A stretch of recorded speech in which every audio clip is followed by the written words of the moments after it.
किसान ने मरा हुआ सुअर एक सूखे कुएं में फेंक दिया। कुछ ही देर बाद 70-80 चूहे उस सुअर की गंध से खिंचकर कुएं में कूद पड़े।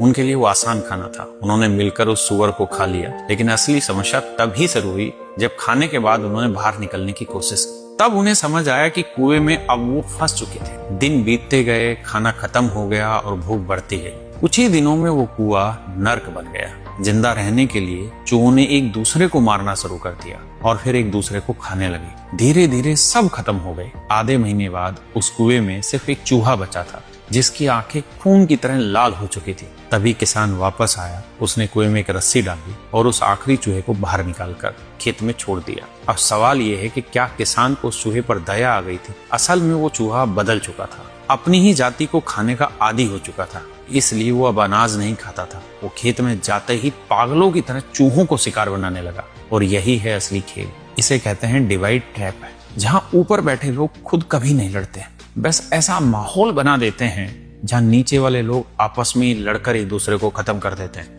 और सच ये है, बहुत से लोग पूरी जिंदगी दूसरों को हराने में लगा देते हैं, लेकिन उन्हें कभी समझ नहीं आता कि वो खुद किसी और के खेल का हिस्सा बन चुके हैं। इसलिए किसी और के बनाए जाल में मत फंसो, और अगर कभी फंस भी जाओ तो लड़ो मत, बाहर निकलने का रास्ता ढूंढो। ये आप समझ सकते हैं मैंने किस कॉन्टेक्स्ट में बनाई। अगर आपको ये समझ आई तो आप बताइए मैं किस रेस्पेक्ट में बात कर रहा हूँ।